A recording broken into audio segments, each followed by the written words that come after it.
los órganos constitucionales autónomos son órganos de control del poder. No es casual que todos los órganos constitucionales autónomos hoy ejercemos funciones que originalmente estaban en el ámbito del gobierno.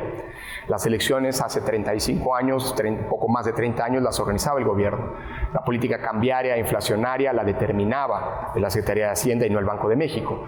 La defensa de los derechos humanos comenzó como una función del propio gobierno y no de un órgano autónomo como lo es la CNDH.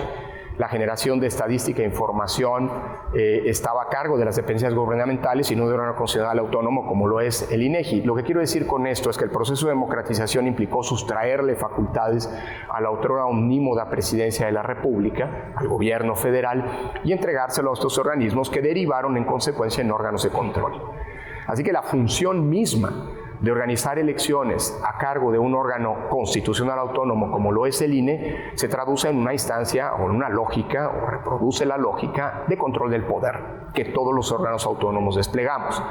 Y desde ese punto de vista, ese es un mecanismo de fortalecimiento del Estado de Derecho. Estado de Derecho significa que la conducta de las autoridades esté ceñida al principio de legalidad, es decir, se ajuste al marco constitucional y legal que nos hemos dado, y los órganos constitucionales, y en este caso el INE, vigila, entre otras cosas, que los órganos del poder público se ajusten a las reglas del juego democrático.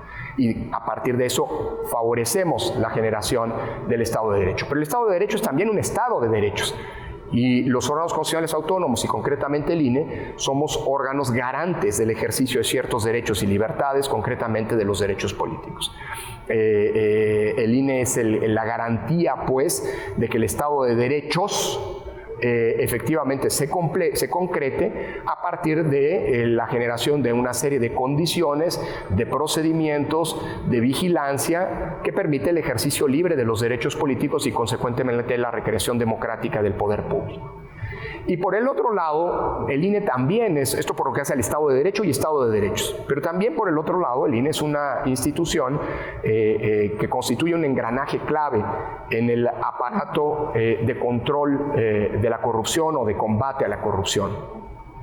Si bien no formamos como institución parte del Sistema Nacional Anticorrupción, sí el INE despliega una función importantísima en esta materia al ejercer el control y la revisión de los ingresos y gastos que fluyen hacia la política o que se realizan desde la política.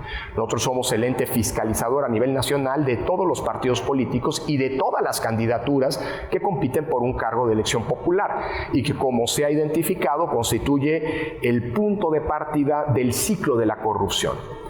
Cuando existen compromisos ilegales, indebidos en el financiamiento de las campañas, estamos frente al primer paso de lo que, una vez electos los gobernantes, constituyen los siguientes eslabones de ese ciclo, de esa cadena de corrupción. Es decir, los compromisos que se generan en las campañas indebidos o los financiamientos ilegales se traducen inmediatamente, una vez que las elecciones han concluido, en las siguientes etapas de ese ciclo, es decir, en la corrupción ya vinculada con el ejercicio del poder público. Por eso es tan importante la función de fiscalización de los recursos y que las reglas y las prohibiciones que existen en materia del financiamiento a la política y del gasto durante las campañas y a cargo de los propios partidos políticos durante su operación ordinaria esté controlado. En este sentido, la fiscalización a cargo del INE es una